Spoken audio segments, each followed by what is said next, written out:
ഇന്ന് ഭയങ്കര തണുപ്പാണ് ഇപ്പോൾ. പിന്നെ ആകെ പ്രശ്നമാവും. അന്നേരം ഇതിൽ കൂടെ കാണാൻ പറ്റുമായിരിക്കും. ഏകദേശം 8 മണിയൊക്കെ ആവാൻ ഫ്ലൈറ്റും ഉണ്ട്. പല ഐറ്റം സ്വീറ്റ്സ്. അത് കുറേ നാൾ മുമ്പേ ഇവിടെ അതിലോട്ട് പോവുകയാണ്. അവിടെ ചെന്നപ്പോഴാണ് ഭയങ്കര ക്യൂ ആൾക്കാരുണ്ടായിരുന്നു. ഇപ്രാവശ്യം അതും 2 പപ്പടം. കറക്റ്റ് പേരെന്താണെന്ന് എനിക്കറിയാം. 11 മണിയായപ്പോൾ നമ്മൾ റെയിൽവേ സ്റ്റേഷനിലെത്തി കേട്ടോ. ഇനി ഹായ്, ഗുഡ് മോർണിംഗ്. അപ്പോൾ എൻ്റെ ഈ ഒരു രൂപ കണ്ടിട്ട് ആരും പേടിച്ചു പോയത്. ഇന്ന് ഭയങ്കര തണുപ്പാണ്. ഇപ്പോൾ ഉറങ്ങി എണീറ്റ് വന്നേ ഉള്ളൂ. ഇപ്പോഴും ഞാൻ എണീക്കൂല സത്യം പറഞ്ഞാൽ. പിന്നെ 7-7:30 ആയെങ്കിലും ഇവിടെ 8:30 ഇപ്പം സമയം. പക്ഷേ കുറേ വേസ്റ്റ് ഇന്നലെയും ഇതുപോലെ കിടന്ന് ഉറങ്ങിയതുകൊണ്ട് വേസ്റ്റ് എടുക്കുന്ന ആൾ വന്നപ്പോൾ കൊടുക്കാൻ പറ്റിയില്ല. അപ്പോൾ ഇന്ന് മെനഞ്ഞാന്നും കൊടുക്കാൻ പറ്റിയില്ല. അങ്ങനെ വേസ്റ്റ് ഇഷ്ടം പോലെ ഇരിപ്പുണ്ട്. അപ്പോൾ നമ്മൾ ഇന്ന് നാട്ടിൽ പോവുകയാണ്. രാത്രിയിലുള്ള ട്രെയിനിനാണ് പോകുന്നത്. അപ്പോൾ ആ വേസ്റ്റൊക്കെ കൊടുത്തില്ലെങ്കിൽ പിന്നെ ആകെ പ്രശ്നമാവും. അപ്പോൾ അതിന് വേണ്ടിയിട്ട് ഞാൻ ഇവിടെ രാവിലെ എണീറ്റ് ഇങ്ങനെ ഇരിക്കുന്നതാണ്. ഒരു ചായ, എനിക്കാണെങ്കിൽ ഇന്ന് തണുപ്പ് ഭയങ്കര തണുപ്പായിപ്പോയി, പുക മഞ്ഞായിപ്പോയി. പിന്നെ അതുകൊണ്ട് ഞാൻ ചൂടോടെ ഒരു ചായയൊക്കെ ഇട്ട് കുടിക്കുക. അവർ വന്നെങ്കിൽ ഒന്ന് കൊടുത്തിട്ട് വീണ്ടും ഒന്ന് ചെന്ന് കിടന്നെങ്കിലോ എന്നുള്ള ഒരു ആലോചനയുണ്ട്. ഇനി എന്തായാലും കിടക്കുന്നില്ല. ആ ചൂട് ചായ അങ്ങ് ഇറങ്ങി പോകുമ്പോൾ ഒരു ആശ്വാസം. ഞാൻ കാണിച്ചു തരാം. ഭയങ്കര ഇന്ന് പുക മഞ്ഞാണ്. ഇതിൽ കൂടെ കാണാൻ പറ്റുമായിരിക്കും തോന്നുന്നു.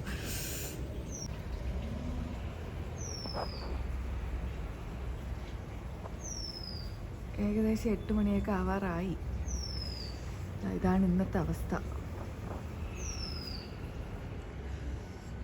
ഇങ്ങോട്ടൊന്നും നോക്കിയാൽ അധികം അറിയാൻ പറ്റുന്നില്ല. പക്ഷേ ഇവിടെ നോക്കിയാൽ കറക്റ്റായിട്ട് അറിയാം.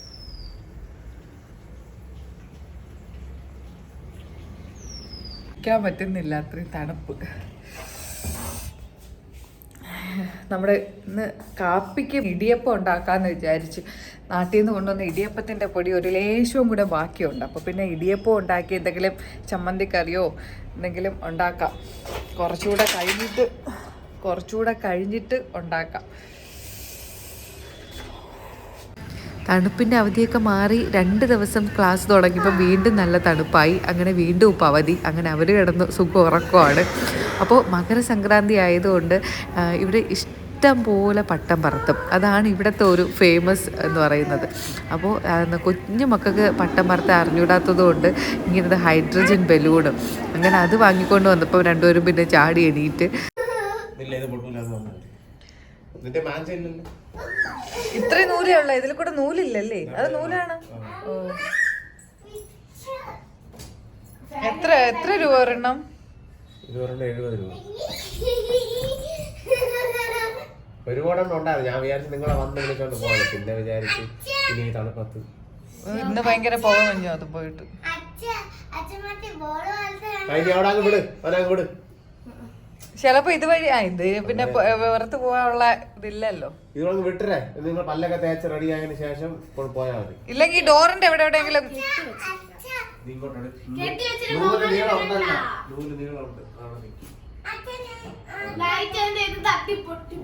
ഇല്ല അങ്ങനെ പൊട്ടേന്നു.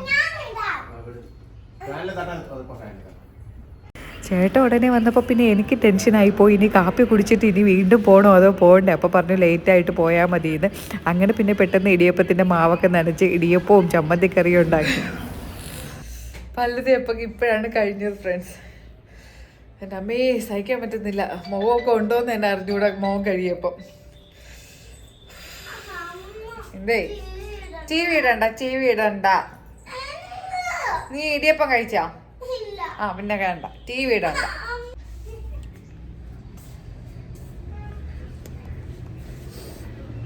എല്ലാ ഡോറിലും ഇപ്പൊ തണുപ്പായതുകൊണ്ട് ഡ്രസ്സ് ഇപ്പൊ ഒരുപാടുണ്ട്. പോവാനൊക്കെ ആയതുകൊണ്ട് കുറച്ച് നനച്ച് മടക്കി വെക്കാനുള്ളത് കൊണ്ട് പോയാ.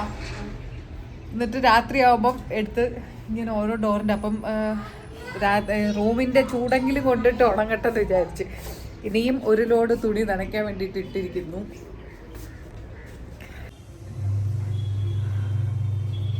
അപ്പോൾ എൻ്റെ കാപ്പി കുടിയൊക്കെ കഴിഞ്ഞു. പിന്നെ ഇനി കുറച്ച് ഈ പാത്രങ്ങളെല്ലാം കഴുകി ഇനി കുറെ പാക്ക് ചെയ്യാൻ എല്ലാം ഉണ്ട്.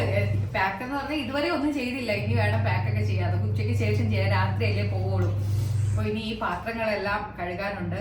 അപ്പോൾ പിള്ളേർ രണ്ടുപേരും മുകളിൽ ഈ സംക്രാന്തി ആയതുകൊണ്ട്, ഇവിടെ നമ്മുടെ നാട്ടിലെ മകര സംക്രാന്തി, ഇവിടെ അല്ല നമ്മുടെ നാട്ടിലെ മകര വിളക്ക്, ഇവിടെ മകര സംക്രാന്തി എന്ന് പറയും. അപ്പൊ അതിന് ഇവിടത്തെ ഫേമസ് എന്ന് പറഞ്ഞാൽ പട്ടം പറത്തല്. അപ്പൊ കൊച്ചു കുട്ടികൾക്ക് വേണ്ടിയിട്ട് ഈ പട്ടം പറത്താൻ പറ്റും. നമുക്ക് എത്ര നോക്കിയിട്ട് പട്ടം പറത്താൻ പറ്റണില്ല. ഇവിടുത്തെ ആൾക്കാരും ഇങ്ങനെ വിടുന്നത് കാണാം, പെട്ടെന്ന് ഇങ്ങനെ പറത്തുന്നത് കാണാം. അപ്പൊ അതുകൊണ്ട് പിന്നെ നമ്മൾ അവിടുത്തെ ഹൈഡ്രജൻ ബലൂണോ ഇല്ലേ, അതാണ് ഇവിടെ കൊച്ചു പിള്ളേർക്ക് കിട്ടും. അങ്ങനെ അതാണ് രാവിലെ ചേട്ടൻ വാങ്ങിയിട്ട് വന്നത്. അപ്പൊ അത് രണ്ടുപേരും കൊണ്ട് മുകളിൽ പോയി.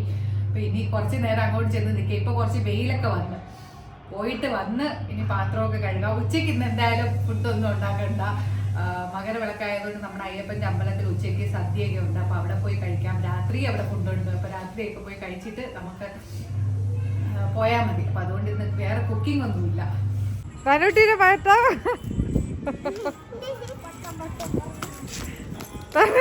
അത്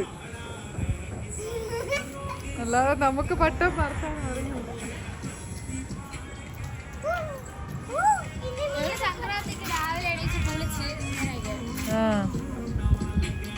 ഇവിടെ ഭയങ്കര ആഘോഷമല്ലേ മകരസംക്രാന്തി.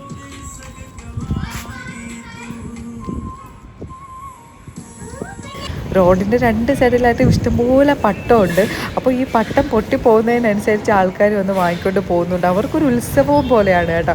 സംഭവം എന്ന് പറഞ്ഞാൽ ഇത് ഒരാളുടെ പട്ടം പറത്തുമ്പോൾ ആ പട്ടം വേറൊരു പട്ടത്തിന് ഇങ്ങനെ വെട്ടി അതിനെ ഇങ്ങനെ പൊട്ടിച്ച് വിടണം. അപ്പോഴാണ് അവർക്ക് ഭയങ്കര സന്തോഷം. എന്നിട്ട് വീണ്ടും ചെന്ന് പട്ടം വാങ്ങും. അതുപോലെ ഇഷ്ടംപോലെ ചോക്ലേറ്റും ഉണ്ട്, പല ഐറ്റം സ്വീറ്റ്സ്. അത് കുറേ നാൾ മുമ്പേ ഇവിടെ അവർ വിൽക്കാൻ തുടങ്ങിയിട്ട്, ഉണ്ടാക്കാനും വിൽക്കാനും ഒക്കെ തുടങ്ങി. അപ്പോൾ ഇഷ്ടംപോലെ കടകളും ഉണ്ട്.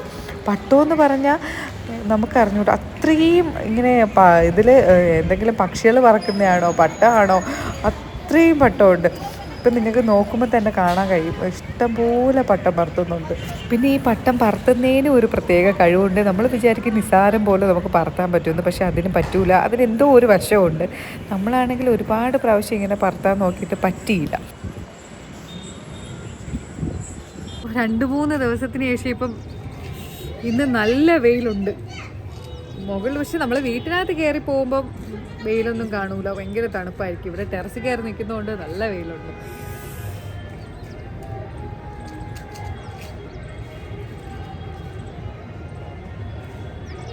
പിന്നെ ഒരു 12 മണിയായപ്പം താഴെ ഇറങ്ങി പാത്രമൊക്കെ കഴുകി തനുക്കുട്ടിയെ കുളിപ്പിച്ച് ഞാനും കുളിച്ച്. കാത്തൂട്ടി വരുന്നില്ല, പട്ടം പറത്തിക്കൊണ്ട് നിൽക്കുന്നു, വാങ്ങിച്ചുകൊണ്ട് കൊടുത്താൽ മതി എന്ന് പറഞ്ഞ്. അങ്ങനെ ഞങ്ങൾ കുളിച്ച് റെഡിയായി അമ്പലത്തിലോട്ട് പോവുകയാണ്. അവിടെ ചെന്നപ്പോഴാണ് ഭയങ്കര ക്യൂ ആയിരുന്നു കേട്ടോ. ഇഷ്ടം പോലെ ആൾക്കാരുണ്ടായിരുന്നു. ഇപ്രാവശ്യം മകര വിളക്കൊക്കെ ആയതുകൊണ്ടായിരിക്കും. നല്ല അടിപൊളി സദ്യ, പറയാതിരിക്കാൻ വയ്യ. നല്ല ചോറ്, സാമ്പാർ, പരിപ്പ്, പപ്പടം, അതും 2 പപ്പടം, ചിപ്സ്, ഉപ്പേരി, ഇഞ്ചി, നാരങ്ങ, മാങ്ങ, അങ്ങനെ ഇഷ്ടംപോലെ. ചില ആൾക്കാരിങ്ങനെ ചോദിക്കും ഇവിടെ ഇത്രയും ഇതൊക്കെ കിട്ടുമോന്നേ. പക്ഷേ ഇങ്ങനെയുള്ള പ്രത്യേക ആഘോഷങ്ങളൊക്കെ വരുമ്പോഴത്തേക്കും ഇവിടെ നല്ല അടിപൊളി സദ്യയാണ്.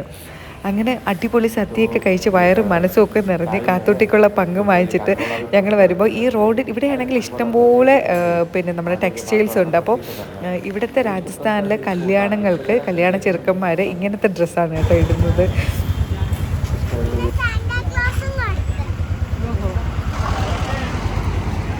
വാ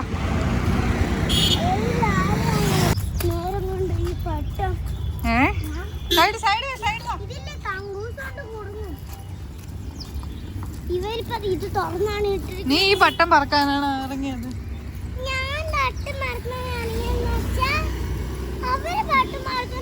നമ്മള് രാത്രി പോവേയില്ലേ?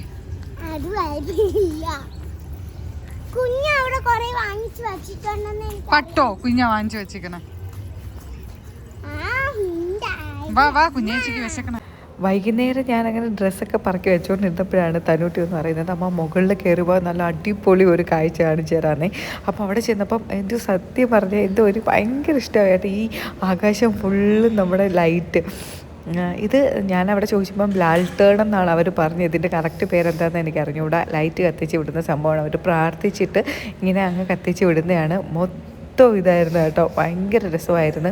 നമ്മുടെ ദീപാവലി പോലെ ഫുൾ ലൈറ്റും പടക്കവും അങ്ങനെയൊക്കെ ആയിട്ട് നല്ല അടിപൊളി ആഘോഷമായിരുന്നു നമ്മുടെ നോർത്ത് ഇന്ത്യയിലെ മകരസംക്രാന്തി. അപ്പോൾ നിങ്ങൾക്ക് തന്നെ കാണാൻ പറ്റും ആകാശത്ത് ഫുള്ളും ഇഷ്ടംപോലെ ആൾക്കാർ ഇതുപോലെ കത്തിച്ച് വിടുന്നുണ്ട്. ഇത് മെയിനായിട്ട് സിറ്റി ആയതുകൊണ്ട് എല്ലാവരും ഈ സമയത്ത് ടെറസിലുണ്ട് കേട്ടോ. പിന്നെ ഞാൻ കുറേ നേരമൊക്കെ അത് നോക്കിക്കൊണ്ട് നിന്നിട്ട് പിന്നെ ഡ്രസ്സൊക്കെ പറക്കി വയ്ക്കാൻ വേണ്ടിയിട്ട് ഇറങ്ങി. എനിക്ക് പിന്നെ പറക്കി അടുക്കി വയ്പ്പൊന്നുമില്ല, എങ്ങനെ എടുത്ത് ഇട്ട് കൊടുത്താൽ മതി, ചേട്ടൻ അതിൻ്റേതായ രീതിക്ക് എടുത്ത് വെച്ചോളും. ഞാനെടുത്ത് വെച്ചാലും തിരിച്ചാണ് പറക്കി എടുത്തിട്ട് ഞാൻ വെച്ചത് ശരിയല്ല എന്ന് പറഞ്ഞിട്ട് വെക്കും. അതുകൊണ്ട് ഞാൻ അതിന് മെനക്കെടാൻ പോകില്ല. പിന്നെ രാത്രിയായപ്പോൾ വീണ്ടും റെഡിയായി നമ്മൾ അമ്പലത്തിലോട്ട് പോയി. പിന്നെ ഇന്ന് അവിടെ പ്രോഗ്രാംസൊക്കെ ഉണ്ട്. മകരസംക്രാന്തിക്ക് അമ്പലത്തിൻ്റെ അയ്യപ്പൻ്റെ അമ്പലം ആയതുകൊണ്ട് അവിടെ ഉത്സവമാണെന്ന് തോന്നുന്നു 2 ദിവസത്തെ. ഒരുപാട് നല്ല പ്രോഗ്രാംസൊക്കെ ഉണ്ടായിരുന്നു. നമ്മൾ ചെന്നപ്പോൾ തന്നെ ലേറ്റ് ആയതുകൊണ്ട് അത്യാവശ്യം ഒരു 2 ഡാൻസൊക്കെ കാണാനേ പറ്റുള്ളൂ. അതിന് മുന്നേ ഒരു 6:30 ആയപ്പോഴേ തുടങ്ങി. നമ്മൾ ചെന്നപ്പം ഏകദേശം 8 മണിയുമായി. അപ്പോൾ രാത്രി അവിടുത്തെ ഫുഡെന്ന് പറയുന്നത് പൂരി, പിന്നെ ബിരിയാണി, പിന്നെ എന്താ വേറെന്തോ എല്ലാം കൂടെ ഇട്ടിട്ടൊരു കറി, പിന്നെ പനീറും, ഇത് ഇത്രയായിരുന്നു. പിന്നെ ഒരു ഗ്ലാസ് പായസം. അതൊക്കെ കുടിച്ചിട്ട് പിന്നെ വീട്ടിൽ വന്ന് റെഡിയായി. 11 മണിയായപ്പോൾ നമ്മൾ റെയിൽവേ സ്റ്റേഷനിലെത്തി കേട്ടോ. ഇനി ഇവിടെ നിന്ന് പിന്നെ 12 മണിക്കാണ് ട്രെയിന്. അപ്പോൾ ട്രെയിനിന് വേണ്ടിയിട്ടുള്ള നിപ്പാണ്. തണുപ്പിൻ്റെ കാര്യം പിന്നെ പറയേണ്ട, ഭയങ്കര തണുപ്പായിരുന്നു. പിന്നെ തൊപ്പിയൊക്കെ വെച്ച് സെറ്റാക്കി ഇറങ്ങി. 12:30 ആയപ്പം ട്രെയിനും വന്നു. ഇനി കയറി കിടന്ന് രാവിലെ 5 മണിക്ക് എണീറ്റ് വേറൊരു സ്ഥലത്ത് ഇറങ്ങിയിട്ട് വേണം പോവാൻ. അപ്പോൾ ഗുഡ് നൈറ്റ്.